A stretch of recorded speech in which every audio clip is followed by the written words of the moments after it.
इसके पहले online class में हमने आपको हरी खाद के बारे में बताया था और उसमें जो है हमने आपको हरी खाद देने के फसलों से लाभ बताए थे और उसी क्रम में आगे चलते हैं और हरी खाद देने की विधि बताते हैं। ध्यान से समझिएगा। हरी खाद की सफलता के लिए यह आवश्यक है कि उसके प्रयोग की विधि को ठीक तरह से समझ लिया जाए, अन्यथा फिर उसमें कठिनाई आ सकती है। हरी खाद की फसल को ऐसे समय में बोना चाहिए कि उसे बढ़ने और भूमि में दबाए जाने पर सड़ने का पर्याप्त समय मिल जाए। हरी खाद को खेत में जोतने और उस खेत में दूसरी फसल बोने के बीच में इतना समय मिलना चाहिए कि हरी खाद उपलब्ध पोषक तत्व आगामी फसल के काम आ सके। इस बात का विशेष ध्यान देना चाहिए। और सुनिए, बुआई का समय हरी खाद की फसल को खरीफ में पहली वर्षा के बाद ही बो देना चाहिए।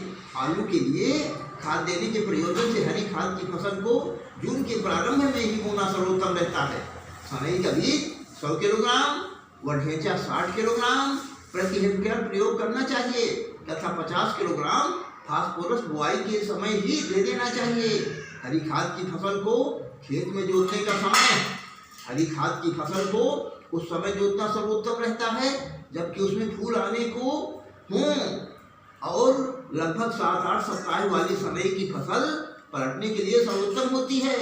गेहूं आदि के लिए उगाई गई हरी खाद की फसल को अगस्त के प्रथम सप्ताह तक अवश्य जोत डालना चाहिए जिससे कि उसे सड़ने का पर्याप्त समय मिल जाए। धान के लिए बोई गई फसल को धान की रोपाई से 6-7 दिन पूर्व ही खेत में जोत देना चाहिए और खेत में पानी भर देना चाहिए, यानी सिंचाई कर देना चाहिए। हरी खाद का सड़ना विभिन्न सूक्ष्म जीवों की सहायता से हरे पौधों को जैव पदार्थ भूमि में जोते जाने के उपरांत सड़ना प्रारंभ हो जाता है और उसमें वे सब परिवर्तन होते हैं जिनका कि पहले ही बताया आपको जा चुका है। सड़ाव की क्रिया में जैव पदार्थ में उपस्थित कार्बोहाइड्रेट के विभंजन के अलावा उसका प्रोटीन का भाग अमोनीकरण यानी अमोनिफिकेशन और नाइट्रीकरण यानी नाइट्रिफिकेशन क्रियाओं द्वारा नाइट्रेट में परिवर्तित हो जाता है जो कि आगे की फसल द्वारा पोषक तत्व के रूप में प्रयोग कर लिया जाता है।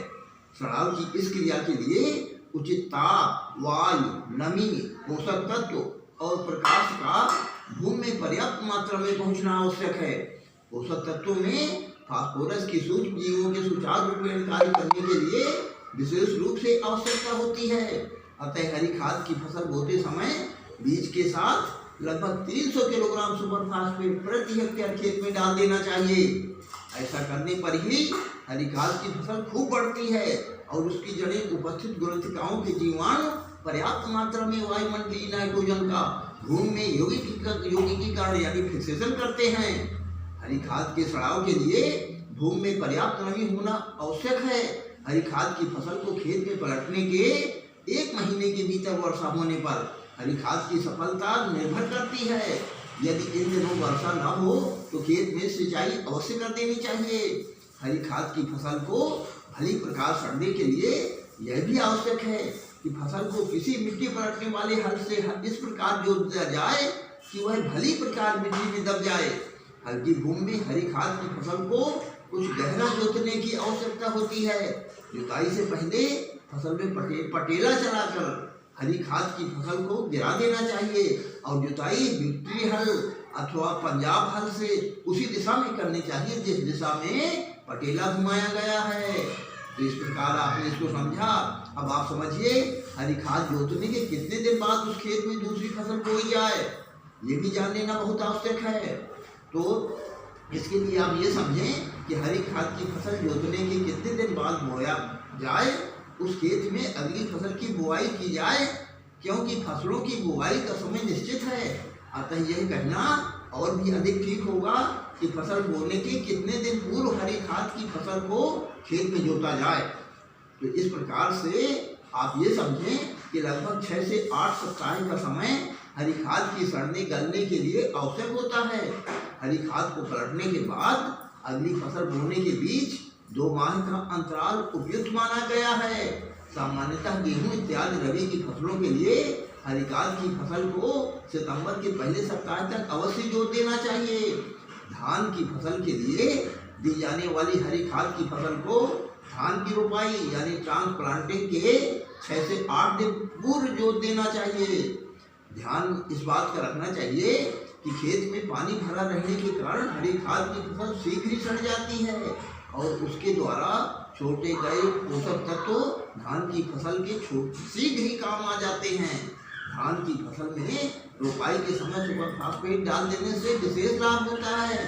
इस प्रकार आपने ये समझा कि हरी खाद की फसल की सफलता उसकी समय से बुआई, जुताई और समय की वर्षा पर निर्भर करती है।